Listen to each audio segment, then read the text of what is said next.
সাম্প্রতিক বাছাই করা বেশ কিছু সাধারণ জ্ঞান নিয়ে আজকে আমরা আলোচনা করব। প্রথম প্রশ্নটি হচ্ছে, বাংলাদেশ ব্যাংকের গভর্নরের মেয়াদকাল কত? তো এই প্রশ্নের উত্তরটি হচ্ছে 4 বছর। অর্থাৎ বাংলাদেশ ব্যাংকের গভর্নরের মেয়াদকাল হচ্ছে 4 বছর। তো এখন আমরা পরবর্তী প্রশ্নে যাব। বাংলাদেশের হোয়াইট গোল্ড নামে খ্যাত কোনটি? বাংলাদেশের হোয়াইট গোল্ড নামের খ্যাত হচ্ছে চিংড়ি। চিংড়ি হচ্ছে বাংলাদেশের হোয়াইট গোল্ড নামে খ্যাত। মূল্য সংযোজন কর কখন থেকে বাংলাদেশে চালু করা হয়? মূল্য সংযোজন কর কখন থেকে বাংলাদেশে চালু করা হয়? প্রশ্ন উত্তরটি হচ্ছে 1 জুলাই 1991 সাল থেকে। কোন বিজ্ঞানী পাটের জেনম সূত্র আবিষ্কার করেন? কোন বিজ্ঞানী পাটের জেনম সূত্র আবিষ্কার করেন? প্রশ্ন উত্তরটি হচ্ছে মাকসুদুল আলম। এর পরবর্তী প্রশ্নটা হচ্ছে ইয়াটম কি? ঠিক আছে, একটা আছে তোমার ইরাটম, একটা আছে, বাট এটা হচ্ছে ইয়াটম কি? ইয়াটম হচ্ছে উন্নত জাতের ধান।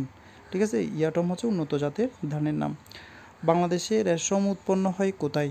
বাংলাদেশে রেশম উৎপন্ন হয় কোথায়? প্রশ্ন উত্তরটি হচ্ছে রাজশাহী, অর্থাৎ রাজশাহী জেলায় রেশম উৎপন্ন হয়। বাংলাদেশের কৃষি দিবস কবে? বাংলাদেশের কৃষি দিবস কবে? এই প্রশ্ন উত্তরটি হচ্ছে 1 অগ্রহায়ণ। 1 অগ্রহায়ণ হচ্ছে কৃষি দিবস। কোন জেলাকে শস্য ভাণ্ডার বলা হয়? কোন জেলাকে শস্য ভাণ্ডার বলা হয়? প্রশ্ন উত্তরটি হচ্ছে বরিশাল, অর্থাৎ বরিশাল জেলাকে শস্য ভাণ্ডার বলা হয়। পরবর্তী প্রশ্ন হচ্ছে, বাংলাদেশের রুটির জুড়ি বলা হয় কোন জেলাকে? তো প্রশ্ন উত্তরটা হচ্ছে ঠাকুরগাঁও, অর্থাৎ ঠাকুরগাঁওকে বলা হয় বাংলাদেশের রুটির জুড়ি। বগালেক বাংলাদেশের কোন জেলায় অবস্থিত? বগালেক বাংলাদেশের কোন জেলায় অবস্থিত? প্রশ্ন উত্তরটি হচ্ছে বান্দরবান। প্রশ্ন উত্তরটি হচ্ছে বান্দরবান। বাংলাদেশের কয়টি জেলায় কোনো রাষ্ট্রীয় বনভূমি নেই? বাংলাদেশের কয়টি জেলায় কোনো রাষ্ট্রীয় বনভূমি নেই? প্রশ্ন উত্তর হচ্ছে 28টি জেলায়, অর্থাৎ 28টি জেলায় কোনো রাষ্ট্রীয় বনভূমি নেই। পরবর্তী প্রশ্নটা হচ্ছে, মেস্তা এক জাতীয় কি? মেস্তা এক জাতীয় হচ্ছে পাট। মেস্তা এক জাতীয় হচ্ছে কি? পাট। এই ধরনের আরও সাধারণ জ্ঞান, লেটেস্ট সাধারণ জ্ঞান, সাম্প্রতিক সাধারণ জ্ঞান পাওয়ার জন্য অবশ্যই আমাদের প্লেলিস্টে প্রচুর ভিডিও রয়েছে, দেখে নিতে পারো চাইলে।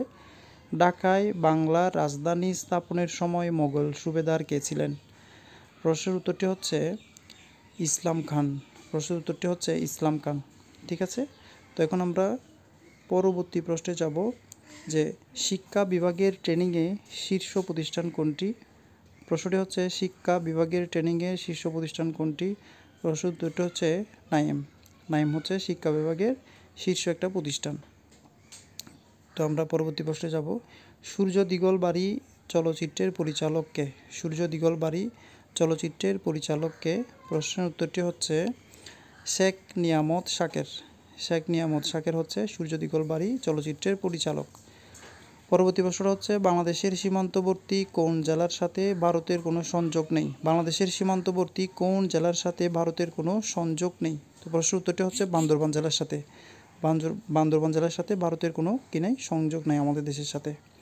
বাংলাদেশে সর্বপ্রথম ডিজিটাল টেলিফোন ব্যবস্থা কবে চালু হয়? বাংলাদেশে সর্বপ্রথম ডিজিটাল টেলিফোন ব্যবস্থা কবে চালু হয়? তো প্রশ্ন উত্তরটি হচ্ছে 4 জানুয়ারি 1990 সাল থেকে। তো এই ভিডিওটি যদি ভালো লাগে অবশ্যই সাবস্ক্রাইব করে লাইক দিয়ে আমাদের সাথে যুক্ত থাকবে। ভারতের সাথে বাংলাদেশের সীমান্ত জেলা কয়টি? প্রশ্ন উত্তরটি হচ্ছে 30টি। ভারতের সাথে বাংলাদেশের সীমান্ত জেলা কয়টি? প্রশ্ন উত্তরটি হচ্ছে কয়টি? 30টি। এই ধরনের আরও ভিডিও পাওয়ার জন্য অবশ্যই আমাদের সাথে যুক্ত থাকতে পারো, এবং অবশ্যই লাইক দিয়ে এবং সাবস্ক্রাইব দিয়ে আমাদেরকে উৎসাহিত করতে পারো। এবং এই প্রশ্নটির উত্তর আমাদেরকে কিন্তু কমেন্টে লিখবে। ঠিক আছে, এই প্রশ্নটা কিন্তু আজকের ভিডিওতে ছিল, তো কমেন্টে উত্তর